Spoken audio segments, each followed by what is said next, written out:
안녕하세요, 여러분. 정말 반갑습니다.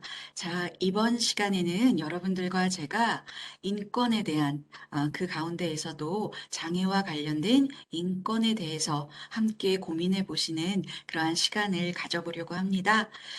제 소개를 간단하게 좀 하자면, 저는, 이름은 최윤진이라고 하고요. 네, 그리고 지금 한국열린사이버대학교 사회복지학과에서 재직하고 있습니다. 그래서 여러분들과 이렇게 작은 온라인상에서의 만남이지만 이러한 만남이 매우 의미 있고 뜻깊게 느껴지는 그러한 시간들입니다. 자, 제가 생각을 해보면 우리가 정말 이렇게 저는 사이버 대학에서 근무를 하고 있기 때문에 온라인상에서 학생분들이나 또 다른 분들을 만나는 것이 그렇게 어색하지는 않습니다. 그렇지만 정확히 작년, 그러니까 2020년 1월에 신문지상을 통해서 뭐 코로나19 바이러스라고 하는 감염병이 이렇게 우리나라에도 첫 국내 확진자가 생기고 그리고 이제 중국에서부터 시작이 되었다라는 그러한 뉴스들을 들었을 때만 해도 이렇게까지 이 코로나라고 하는 감염병이 우리의 일상을 변화시킬 거라고는 생각하지 못했습니다. 그래서 어, 그 당시만 해도 그냥 어쨌든 빨리 지나가는 그러한 전염병일 거라고 생각을 했는데 이제 1년하고도 6개월이 넘었죠. 그래서 우리의 일상 속에서 너무나 아무렇지 않게 만나고 또 이야기하고 그리고 뭐 그 외에도 여러 가지 이제 활동들이 얼마나 소중하고 행복한 순간이었는지를 깨닫게 되는 그래서 우리의 일상적인 생활들이 정말 소중한 일이었구나라고 하는 시간들을 깨닫게 되는 그러한 시간들이 아니었나라는 생각이 듭니다.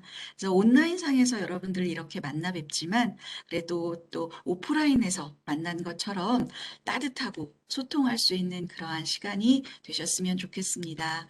그래서 인권이라고 하는 문제는 조금 딱딱하다고 느끼실 수도 있고요. 그리고 뭐 이러한 부분들은 뭐 우리가 일반적으로 다 아는 내용 아니야? 이렇게 생각을 하실 수도 있고, 그리고 또 인권에 대한 이야기를 할 때, 나는 이게 조금 너무 무거워서 불편하다. 이렇게 생각을 하시는 분들도 있으실 수 있는데, 오늘 제가 어떠한 정답을 드리거나 절대적인 뭐란 결론을 드릴 수 있는 그러한 주제가 아니잖아요. 그래서 우리가 살아가면서 순간순간 이러한 일들에 대해서 고민하고 함께 생각해보고 함께 공감대를 형성하는 것이 삶에 있어서 또 한편으로는 굉장히 의미 있는 일이 아닐까라는 생각을 저는 개인적으로 해봅니다. 그래서 여러분들과 함께 이 시간 이렇게 한 시간 비록 짧은 한 시간이지만 이러한 순간들을 함께 했다는 공유했다는 그러한 공감대의 형성은 꽤 오랜 시간 여러분들의 기억에 남으셨으면 좋겠네요. 남으셨으면 정말 좋겠지만 그렇지 않더라도 이 시간만이라도 이러한 부분들에 대해서 내가 고민하고 생각해 보았다. 그것만으로도 굉장히 의미 있으실 거라고 생각을 합니다. 자, 그렇다면 지금부터 준비한 자료 보면서 함께 이야기를 나눠보시도록 하지요. 네, 자료 올려드리겠습니다.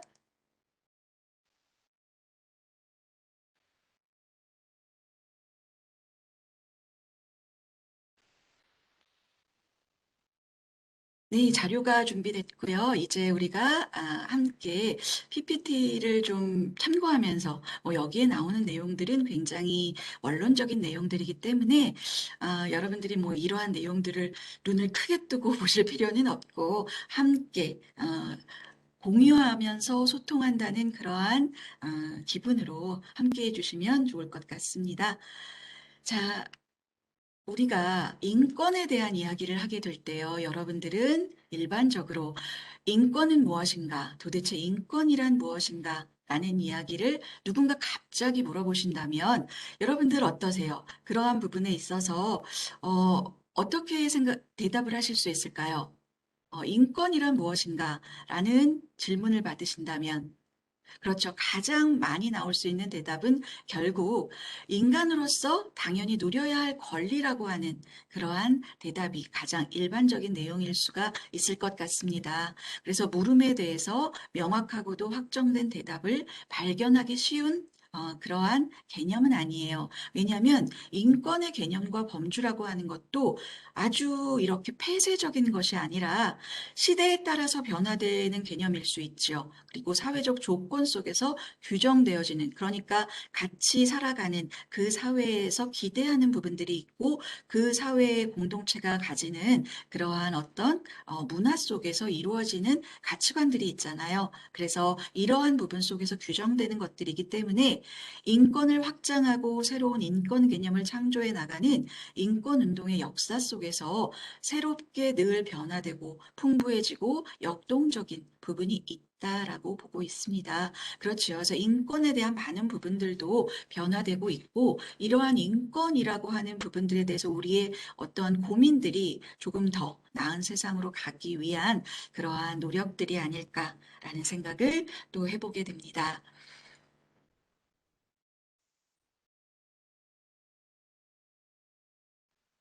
네, 그래서 인권의 적용 범위라고 하는 것은 특별한 계층이나 약자들만이 아니라 여기에는 모든 인간, 그러니까 인간으로서 누려야 할 그러한 권리들을 이야기하고 있다라고 하는 부분에서 바라보자면 인권은 분명히 보편성을 가지고 있죠. 그러니까 우리가 이야기했던 뭐 인권의 개념들은 변화될 수 있지만 인권이 가지는 보편성은 시대와 공간을 초월해서 모든 인간을 포괄하는 적용 범위를 가지고 있다라는 그러한 특성도 분명히 있는 개념입니다.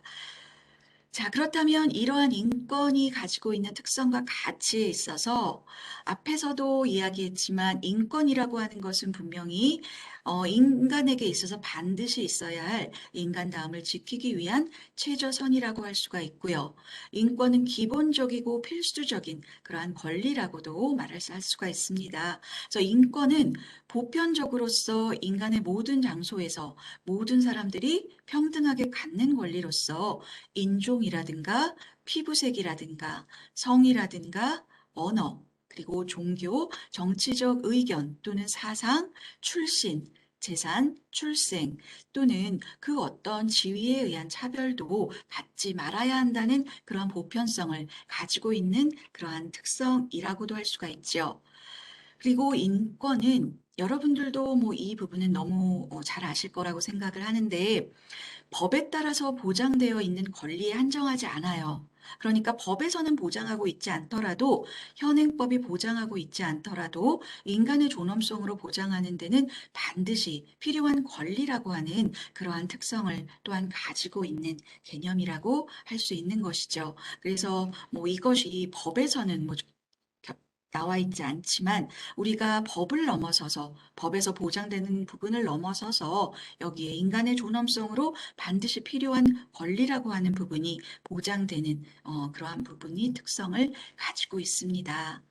그렇기 때문에 인권이 추구하는 기본적인 가치들은 결국 여러분들도 이러한 인권을 이야기할 때는 인간의 존엄성에 대해서 무엇보다 먼저 생각을 하실 거라고 생각합니다. 그래서 생명 존중, 그러니까 인간의 존엄성은 생명의 존중과 관련이 되어지죠. 그래서 인권은 생명과 함께 출발하는 것으로서 여기는 뭐 우리가 살아가면서 육체적인 생명도 물론 기본적이지만 적극적이고 보다 나은 발전적인 삶을 창조하고 유지할 수 있는 생명을 포함하는 개념으로서의 인간의 존엄성과 관련된 생명 존중을 그 기본 가치로 하고 있습니다.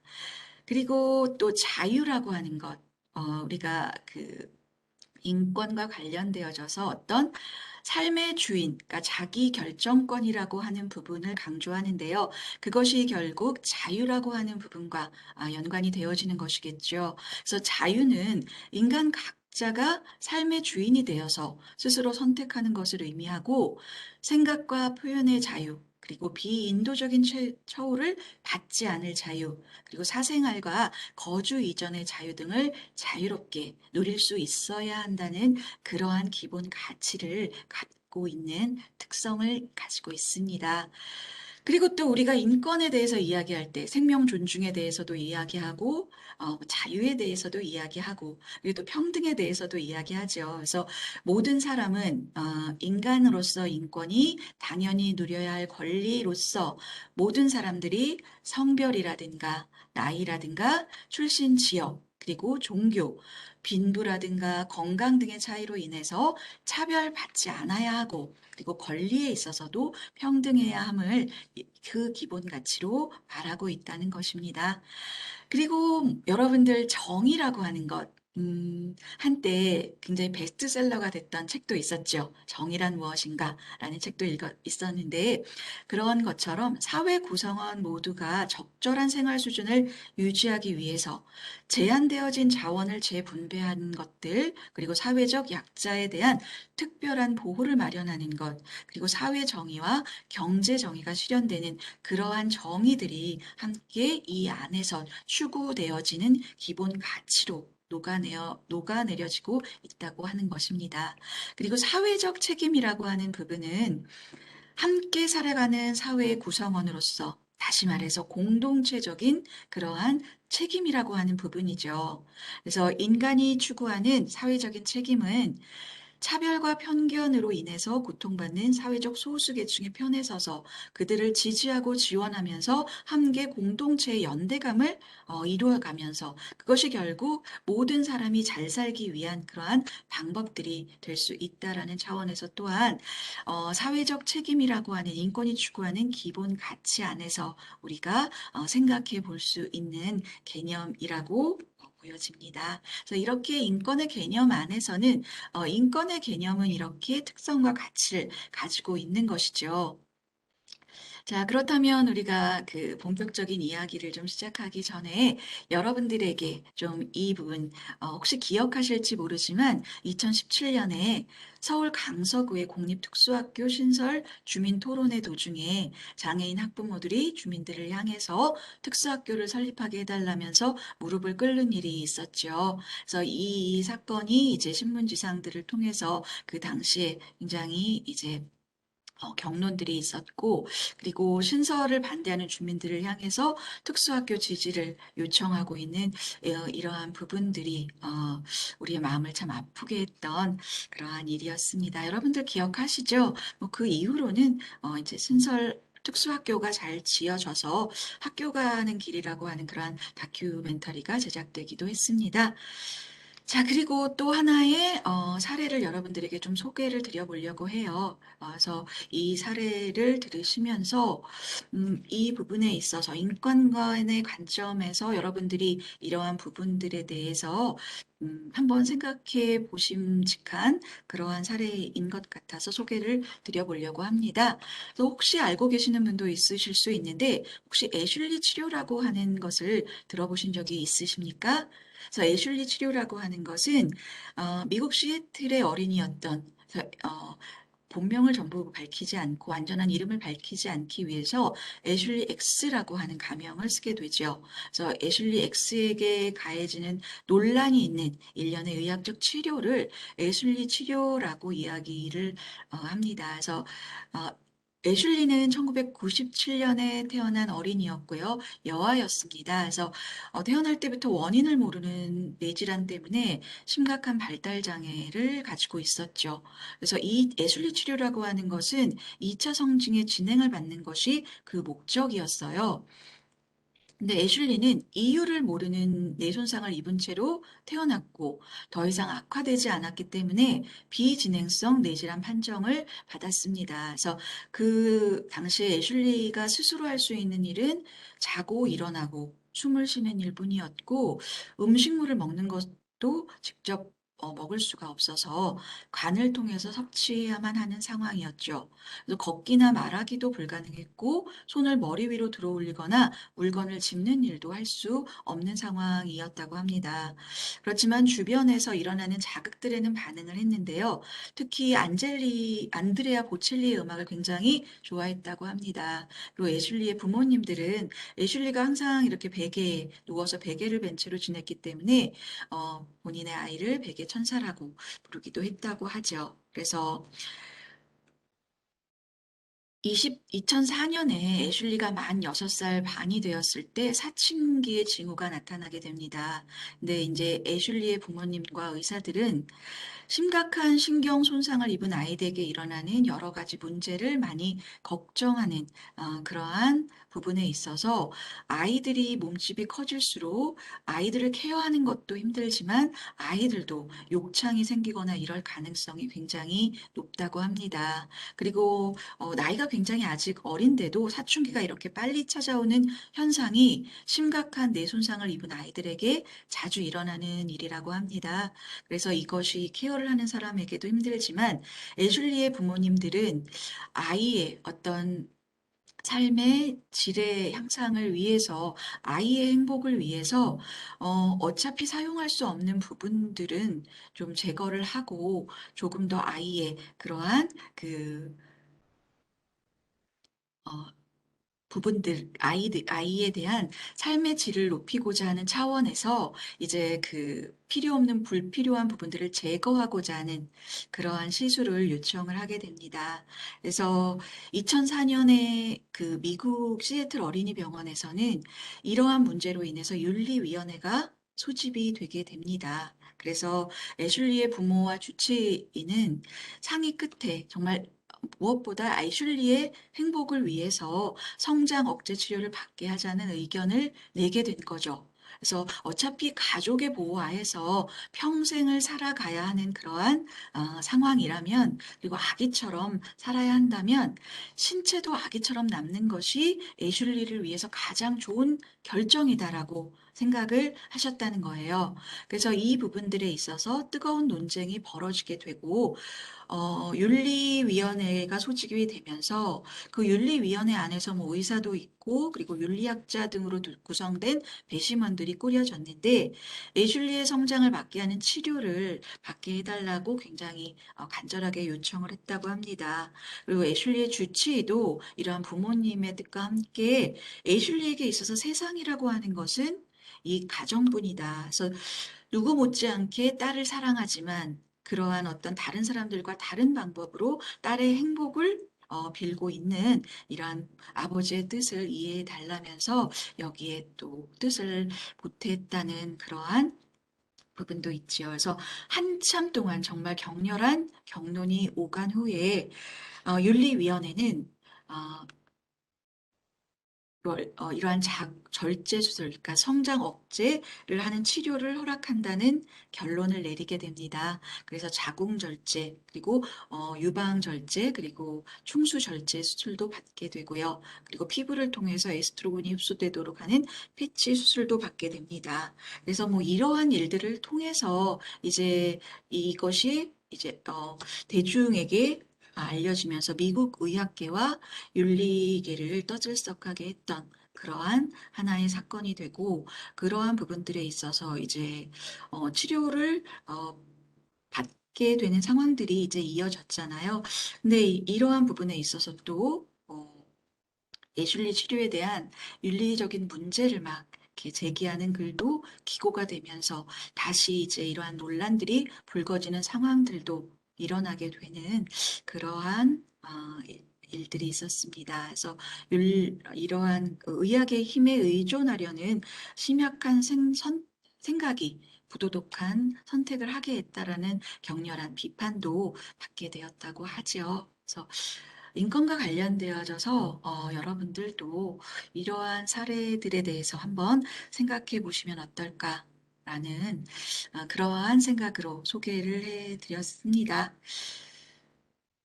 그래서 뭐 이러한 사례들을 설명을 드리게 되면 소개를 드리면 많은 분들이 조금 힘들어하시는 분들도 있고요. 근데 그러한 부분들의 어떤 고민이 우리에게는 우리가 이번 시간을 통틀어서 가장 의미 있는 부분이죠. 이러한 부분들에 대한 고민들, 이 인권에 대한 바로 개념을 함께 고민하는 부분이라고 할 수가 있을 것 같아요. 자, 그래서 이제 그 장애인 인권에 대한 부분에 있어서 장애인 인권과 관련된 몇 가지 대표적인 규정들을 좀 소개를 드리려고 합니다. 그래서 여러분들 세계 인권 선언에 대해서 잘 알고 계시나요? 세계 인권선언이라고 하는 것은 1948년에 12월이죠. 그래서 유엔 총회에서 채택된 선언입니다. 그래서 여기에서는 인류 사회 모든 구성원들이 고유한 존엄성과 평등하고 양도할 수 없는 일반적이고 원칙적인 인간의 권리를 선언하게 되는 거죠. 그래서 여기에서 말하는 모든 인간의 장애인도 포함됨은 물론이고 장애인도 정당한 사회 구성원으로서 그 권리를 주장할 수 있게 되는 부분입니다. 그래서 이런 세계 인권 선언이 채택되게 되는 배경에는 굉장히 아픈 과거가 있게 되는 거죠. 그래서 전 세계적으로 제1차 세계대전 그리고 제2차 세계대전을 거치면서 제2차 세계대전만 해도 우리가 이렇게 집계되는 공식적으로 뭐 실종되거나 이러한 사람들의 숫자를 제외하고서라도 사망한 사람들의 숫자가 거의 5천만 명을 넘어가는 그러한 수치를 가지고 있다고 하죠. 그래서 정말 비극적이고 전 세계적으로 이러한 전쟁을 통해서 얼마나 커다란 인간의 비극적인 일들이 이제 일어날 수 있는가. 그래서 이러한 전쟁들을 통해서 인권 침해에 대한 어떤 반성, 그리고 인간에 대한 기본적인 인권에 대한 부분에 공감대들이 형성되게 된 거죠. 그래서 이러한 세계 인권 선언을 채택하게 되는 그러한 배경이 되어지고 있습니다. 그래서 여기에서 인류 사회 모든 구성원들의 어떤 고유한 존엄성과 평등하고 양도할 수 없는 일반적이고 원칙적인 인간의 권리를 선언하게 됩니다.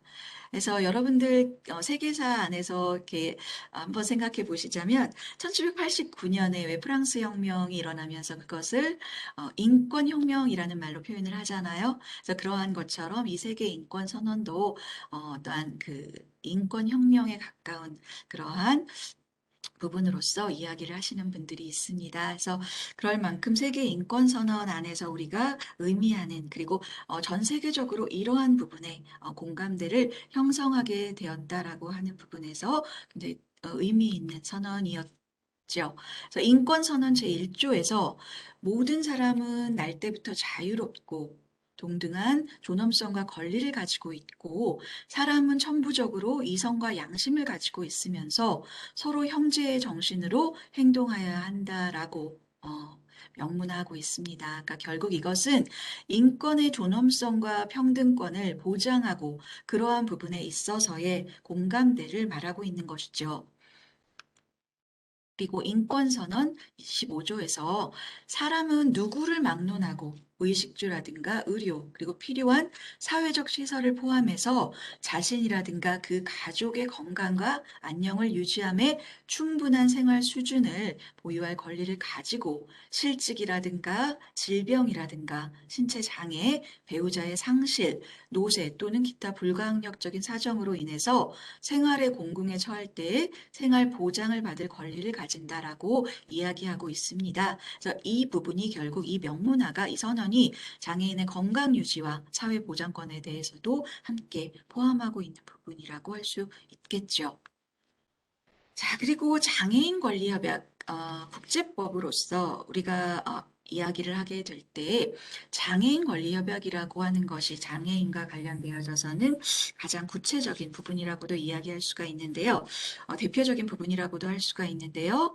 이제 세계 인권 선언이 채택이 되고 나서 그 이후로 이제 아동 권리 협약이라든가 여성 권리 협약이라든가 뭐 권리 협약들이 이제 계속해서 채택이 되게 되는데 장애인 권리 협약은 좀 그런 협약들보단 나중이었죠. 그래서 2006년 12월에 유엔 총회에서 채택한 인권 협약이라고 할 수가 있습니다. 그래서 이 협약은 모든 장애인이 어떤 인권과 기본적인 자유를 완전하고 동등하게 향유하도록 증진하고 보호하고 보장하는 그러한 인권의 향유를 명백히 하고 있고 장애인 고유의 존엄성을 존중하도록 장려함을 그 목적으로 하고 있습니다. 그래서 이러한 인권 협약들이 채택되게 된 배경에는 그 전에 이제 뭐 여러 가지 시민 운동들도 있었고요. 그리고 뭐 장애인의 자립생활을 위한 많은 시민 운동들이 활발하게 일어났고 그런 배경들도 하나의 이 배경이 될 수가 있습니다. 그래서 에드 로버츠라고 하는 사람을 여러분들 혹시 들어보셨는지 모르겠는데요. 그는 장애인으로서 최초로 버클리 대학에서 이제 그 졸업장을 따고 이러한 시민 운동을 굉장히 활발하게 했던 사람 중에 하나입니다. 그래서 이러한 장애인 권리 협약과 관련되어져서 우리가 그 전에 있었던 많은 시민 운동들에 대해서도 한 번쯤은 생각해 볼 필요가 있겠죠. 장애인 권리 협약의 특징이라면 기존의 장애인 인권 관련 규정에 비해서 이 협약은 굉장히 상당한 수준의 내용의 구체성과 강제성을 가지고 있다는 특징을 가지고 있습니다. 그래서 기존의 국제 규정에 비해서 중요한 기본 원리를 규정하고 있을 뿐만 아니라 모든 권리의 내용에 있어서 현대사회의 실생활과 관련된 구체적이고 실질적인 권리 보장이 이루어질 수 있도록 세세한 내용을 규정하고 있습니다. 그래서 이러한 부분들에 있어서 장애 인식 개선을 위해서 각 국가마다 실질적이고 적절한 대책을 강구하도록 규정하고 있죠.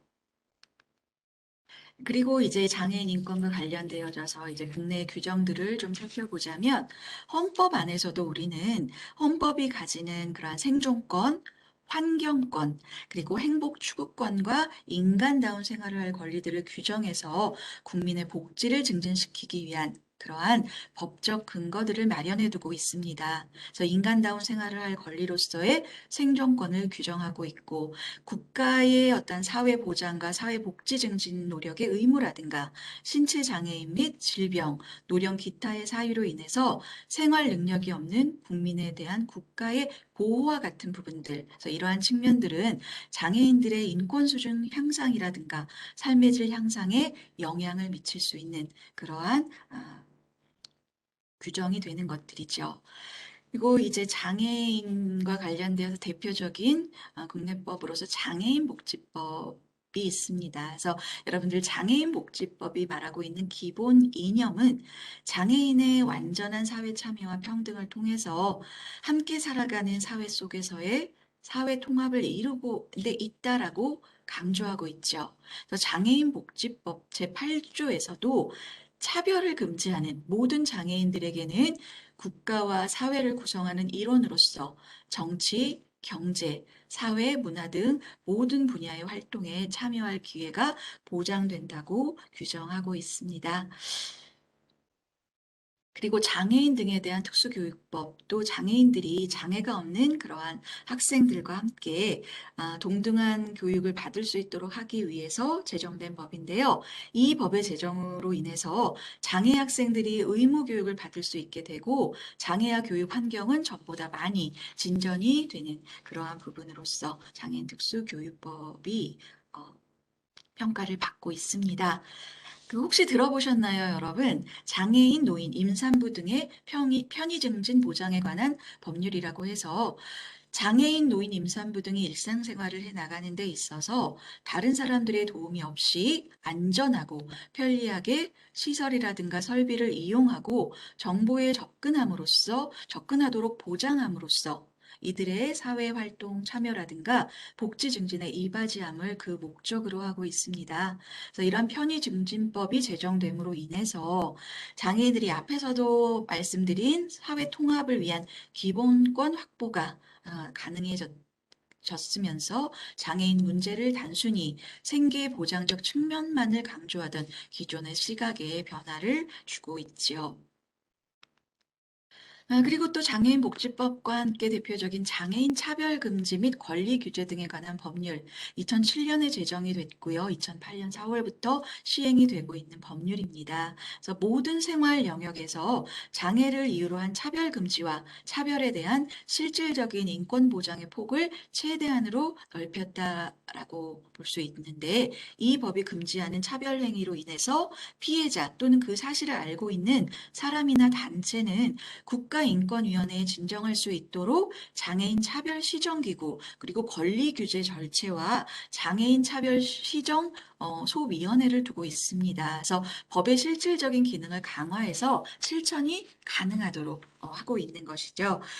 그래서 이러한 부분들에 있어서 국가인권위원회에 이제 피해 당사자들이나 그러한 일을 알고 있는 사람들이 이제 진정을 하게 되는데요. 2017년에 특정 버스 터미널에서 장애인에게 정당한 편의 시설을 제공해야 함에도 불구하고 그러한 시설을 제공하지 않고 일방적으로 승차를 거부하는 그러한 일이 발생을 하게 됩니다. 그래서 이 일이 이제 국가인권위원회에 진정이 되게 된 거죠.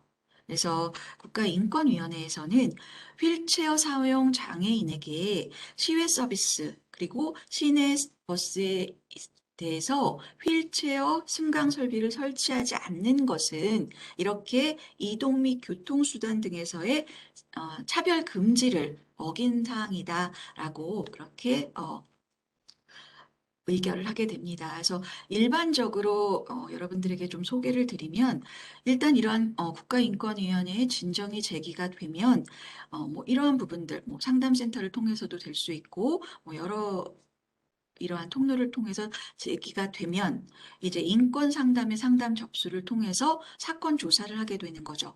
그리고 이런 사건 조사가 이루어지고 의원의 의결을 통해서 당사자에게 통보되는 그래서 이러한 절차에 의해서 이제 진정 사례들이 어, 절차를 밟아 나가고 있는데요. 여기에서 나오는 그러한 부분들도 이러한 장애인 차별금지법에 의해서 이러한 사례들이 절차를 따라가고 있는 것입니다.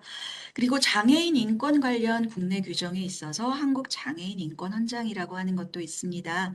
그래서 이것은 전문가 13개 조항으로 구성이 되어 있고요. 장애인이 인간의 존엄과 가치를 가지고 행복을 추구할 권리를 갖는 인권의 주체임을 명확히 하면서 국가와 상해에는 장애인의 인권 보호와 완전한 사회 참여 그리고 평등을 위한 사회적 여건과 환경을 조성해야 함을 선언하고 있는 그러한 헌장입니다. 그래서 여러분들 혹시 이러한 부분에서 관심이 있으시면 한번 읽어보시는 것도 좋겠지요. 그래서 우리가 장애인 인권 관련에 대한 어떤 부분들을 여러분들에게 소개해 드렸는데 이러한 부분들을 통해서 일상생활 속에서 직면하게 되는 구체적인 인권의 침해라든가 차별 행위에 대응할 수 있는 법적인 근거를 마련하고 이러한 것들을 통해서 더불어서 문화적 규범으로서 인권에 대한 분명한 가치관 정립이 또한 필요하다라고 하는 부분을 강조할 수밖에 없습니다. 그래서 법으로 제정되는 동시에 그것만큼 중요한 것은 이것이 문화적으로도 완전히 이해되는 부분이 있어야 한다는 거죠. 그래서 인권이 가지는 특성에서 여러분들에게 말씀드린 것처럼 법 이상을 넘어서는 권리라고 하는 부분을 여러분들에게 말씀드렸는데, 그래서 인권이 법으로 제정되는 동시에 같은 시대를 살아가는 사람들의, 같은 문화권 안에 살아가는 사람들에게도 같은 공감대를 형성하고 이해될 수 있어야 하는 부분이 또한 그만큼 중요한 부분이라고 하는 것입니다. 그래서 문화적인 관점에서 인권을 이해하는 것이 저는 어쨌든 사회복지과 교수이니까요. 장애인 복지 이념과 실천에 있어서 또한 매우 중요한 요소라고도 말씀드릴 수가 있습니다. 자, 그렇다면 뭐 장애인의 어떠한 인권에 대한 부분을 생각해 보실 때 여러분들이 인간의 존엄성의 관점에서 그리고 생존권이라고 하는 관점에서 그리고 사생활 보호의 자기결정권의 존중에서라고 하는 부분으로 한번 이러한 부분들을 먼저 생각해 보시면 좋을 것 같아요. 그래서 인격권과 평등권이라고 하는 인간의 존엄성 안에서 이야기되어지는 기본적인 가치 안에서 그리고 의식주와 안전의 권리라든가 의료 및 건강 권리라든가 신체적 및 정신적 안정의 권리, 그리고 성폭력으로부터의 보호, 이러한과 관련되어진 이것은 모두 다 살아가기 위한 생존권과 관련이 되어지는 부분이지요. 그리고 사생활 보호의 자기결정권을 존중하는 그러한 부분들과 관련되어져서 한번 이러한 인권에 대해서 먼저 생각해 보시면 좋을 것 같습니다. 자, 그래서 장애인의 어떤 인권의 발전 방향이라고 하는 것은 뭐 여러분들에게 이것은 정답을 드리는 것이 아니고요. 여러분들과 함께 이러한 부분들이 좀 더 변화되면 좋지 않을까 하는 그러한 차원에서 생각해 보고자 하는 내용들입니다. 그래서 여러분들은 이보다 더 많은 부분에서 구체적인 그런 생각들을 하실 수 있을 것 같아요. 그리고 살고 있는 지역 안에서 지역이 가지는 특성들이 분명히 존재하고 있기 때문에 여러분들이 사시고 있는 지역 안에서 우리가 이러한 부분들을 위해서 더더욱 함께 노력하면 좋겠다라고 하는 부분을 생각해 보시는 것도 의미 있는 일이겠죠. 그래서 장애인에 있어서의 인권 보장 차원에서 여러 가지 정책 개발이나 일법사항에 있어서의 집행 의지들도 그리고 다양한 장애 형태에 대한 구체적인 정책 개발이라고 하는 것, 그리고 인권에 대해서 장애인 당사자들뿐만 아니라 우리 모두가 공동체적인 어, 관점에서 함께 생각해 보아야 하는 부분들인 것이죠. 장애인에 대한 사회적 편견의 적극적 해소라고 하는 부분이 우리 사회는 인간 존재의 가치를 평가할 때 그의 사회적 지위나 사회가 인정하는 개인적인 능력과 생산성에 따라서 평가를 하는 경우들이 있습니다. 그래서 그러한 경우들이 이제 사회적 소수자나 약자, 특별한 장애를 지닌 사람들을 무능력한 존재로 바라보게 할 수 있는 가능성을 가지고 있게 되는 것이죠. 그리고 이러한 일반인들의 의식이 장애인들에 대한 편견과 차별의 원인으로 작용할 수도 있다라고 하는 부분입니다. 하지만 이러한 장애인에 대한 편견은 어떠한 주관적인 발상에서 기인하는 경우가 많고 인간은 누구나 다 정도의 차이가 있지만 장애를 입고 살아간다는 것이 현대의학적 인간학의 통찰이죠. 그래서 실제적으로 우리나라에서는 장애 범주에 들어가지 않지만 당뇨라고 하는 질병도 장애 범주 안에 구분하는 나라들, 국가들이 있습니다. 그래서 그러한 것처럼 장애인 인권 보장의 전체라고 하는 것은 장애의 사회성에 대한 인식으로부터 장애인의 완전한 참여와 평등의 보장을 위해서 함께 노력하는 그러한 노력들이 필요하다라고 하는 것입니다. 장애인 학생 지원 네트워크 총장 김형수 총장님은 강의에서 그러한 이야기를 하시는 걸 들었습니다. 그래서 그분도 5살 때부터 이렇게 양쪽에 목발을 짚고 생활을 하셨는데 다리가 아픈 것은 일차적인 그러한 장애이지만 목발을 짚으면서 식판을 들지 못해서 그 또래의 문화를 가지지 못한 것은 사회적 차별입니다라고 이야기하는 그런 강의를 들은 적이 있습니다. 그래서 이러한 부분들 그러면서 그분이 또 그렇게 이야기하시더라고요. 인권은 원래 불편한 것이고 우리가 마음과 몸을 흔들고 그리고 어, 여러 가지로 변화를 요구하기 때문에 쉬운 일이 아니라고 이야기를 하시더라고요. 그래서 그러한 것처럼 이러한 부분들에 있어서의 공동체적인 노력이 필요한 부분이라고 말씀드릴 수 있겠죠. 요 시설에 있어서도 자유로운 입소와 퇴소가 보장되는 방향으로 제도가 개선되어질 필요가 있고요. 장애인 당사자의 자기결정권을 존중한 그런 동의 없이 어떤 보호의 필요성만 내세워서 가족이나 행정기관이 일방적으로 수용 여부를 결정하는 것들을 폐지하고 대상자의 요구에 맞는 형태의 주거와 관련 분야 급부와 서비스를 일정 기간 제공하는 시설로 전면적으로 전환하는 부분도 필요할 것 같습니다. 여러분 혹시 어른이 되면의 작가 장혜영 씨를 아십니까? 현재는 국회의원이면서 이러한 어른이 되면이라는 영화, 그러니까 다큐멘터리 영화를 제작하기도 한 분인데요. 이제 그분이 어떠한 강의에서 대중을 향해서 그러한 질문을 하시는 걸 들어본 적이 있어요. 그러니까 여러분들이 만약 13살이 되었을 때 모르는 사람이 와서 너는 이제 살던 집과 가족들을 떠나서 완전히 지금까지 한 번도 가본 적이 없는 외딴 곳에서 지금까지 한 번도 만난 적이 없는 낯선 사람들과 평생을 살아야 돼. 이러한 말을 들었다면 여러분들은 어떻게 느끼시겠습니까? 라는 그러한 질문을 강연 도중에 하시는 걸 들은 적이 있습니다. 그분이 이제 그러한 이야기를 하시게 된 것은 본인의 1살 어린 동생이 중증 발달 장애인으로서 13살 때 그렇게 시설에 입소를 해서 18년 동안 그곳에서 생활을 하게 된 그러한 이야기를 하시기 위해서 이러한 이야기를 앞서서 하신 거죠. 그러면서 그 동생과 함께 시설에서 나와서 어, 함께 사시면서 그러한 살아가는 이야기들을 다큐로 제작하시기도 했습니다. 그래서 그러한 질문들이 굉장히 우리가 한번 함께 고민해 보아야 될 부분이 아닌가라는 생각이 듭니다. 주거 환경 번화의 보장이라고 하는 부분에 있어서도 중증 장애인에게 주택 개조를 통한 자립생활을 지원하고 주거 환경의 개선과 관련된 정보라든가 자료 수집과 같은 부분들, 그 여러분들 요새 많이 들어보셨을 것 같아요. 유니버설 디자인, 그야말로 보편적인 디자인들이 대한 각종 서비스 지원이라든가 뭐 이러한 부분들이 중증 장애인들이 편하게 살 수 있도록 하는 주거권 확보를 위해서 또한 필요한 부분이 될 수 있다라고 하는 것이죠.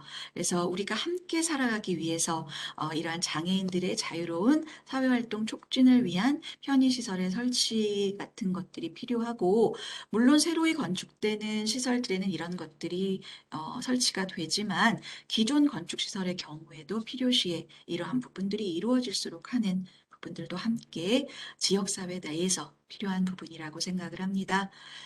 그리고 의료 서비스의 확대와 같은 부분들도 장애로 인한 어떤 기능 장애를 최소화할 수 있도록 여러 가지 재정적 지원이라든가 많은 보험의 적용이라든가 의료 서비스의 수혜 기회를 확대해 나갈 수 있는 부분들이 계속적으로 지속적으로 필요할 것이고요.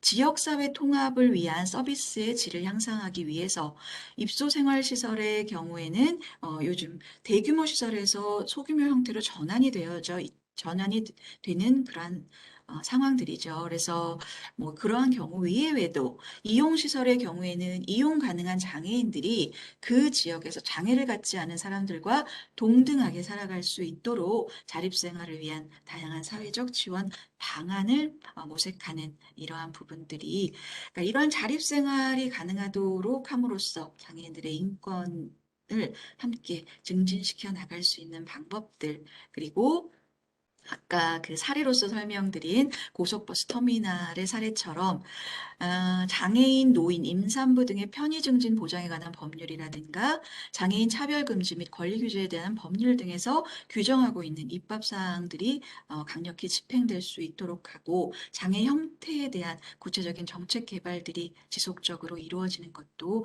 필요한 일이라고 생각합니다. 그리고 이제 어떤 시설에서 나와서 지역사회 기반을 둔 환경으로 이주하게 될 때 이것이 결국 또 지역사회 재통합의 목표이기도 하지요. 그래서 가정과 지역사회에서의 예방, 치료, 그 사회복귀에 초점을 두고 지역사회 기반을 둔 서비스 프로그램들이 활성화되는 방향으로 노력을 하는 것도 필요한 부분일 것이라고 생각을 합니다.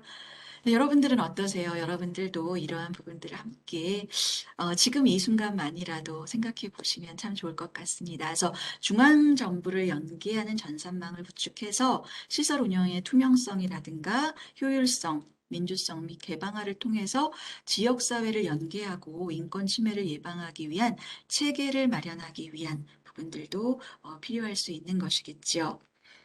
그리고 있던 시설 이용에 있어서의 어떤 여러 가지 선택적인 부분들이 많아질 수 있도록 함께 아이디어를 내고, 그리고 수요자 중심의 서비스 체계를 구축하기 위한, 그리고 이러한 그 부분들을 공유하기 위한 네트워크를 구축하는 것도 필요한 부분인 것 같습니다. 그리고 문화라든가 예술이라든가 레크레이션, 스포츠 활동 등을 위한 환경들이 개선되어져서 이제 이러한 일상생활에서 보다 풍부하게 문화라든가 예술이라든가 레크레이션, 스포츠 활동들의 사회 참여가 가능할 수 있도록 환경을 개선해 나가는 노력은 지금으로부터도 가능하게 지속적으로 이루어져야 하는 일들이겠죠. 요 장애인의 어떤 인권 운동과 관련되어져서 당사자뿐만 아니라 장애인들의 부모, 가족, 그리고 장애인 단체, 시민사회 단체들의 연대 협력이라고 하는 것도 어, 함께 모여서, 그리고 우리가 함께 살아가는 그러한 부분 안에서 장애인의 문제는 결국 우리 모든 사람의 문제라는 것을 함께 생각해 보시면 뭐 이러한 이야기를 굳이 드리지 않아도 되는 것이 아닐까라는 그러한 생각을 해 보게 됩니다. 그래서 우리가 뭐 아주 짧은 시간이었지만 여러분들이 이러한 시간을 가지시는 것은 저는 의미 있는 이셨을 거라고 기대하고 있습니다. 말이 더듬어지네요. 마지막에 와서. 그래서 제가 아동의 인권과 관련되어져서 이제 그 어린이집 원장님과 교사 선생님들에게 강의를 한 적이 있어요. 근데 한 원장 선생님이 그러한 이야기를 하시더라고요. 이러한 뭐 인권에 대한 부분 교육을 본인도 받으면서 이게 뭐 다 알고 있는 내용인데 이러한 것들을 굳이 이렇게 교육을 받을 필요가 있나? 그러한 생각들을 하셨대요. 근데 어느 날 문득 갑자기 이제 그 아이들을 데리고 교사 선생님들과 체험학습을 가게 됐는데 어떠한 아주 무의식적인 행동에 있어서 교사 선생님이 원장님, 이거는 아동의 인권적인 관점에서는 좀 다시 생각해 보아야 될 내용이 아닐까요? 라는 질문을 하셨다는 거예요. 그래서 그러한 질문을 들으면서 이제 본인은 이러한 부분들이 우리가 인권적인 부분을 생각해 보아야 하는 그러한 부분에서 필요한 일이었구나라는 생각을 하셨다고 이야기를 하시더라고요. 자, 그래서 이제 여러분들과 제가 뭐 이러한 인권적인 부분에 있어서 함께 이야기를 나눠본 시간이었습니다. 어떠셨어요? 그래서 한 시간이 너무 짧은 감이 있지만 그 안에서 여러분들이 인권이라고 하는 부분에 대해서 다시 한번 오늘 생각해 보시는 시간이 되셨다면 그것으로 충분하다고 생각합니다. 자, 제 강의는 여기에서 마치도록 하겠습니다. 여러분, 안녕히 계세요.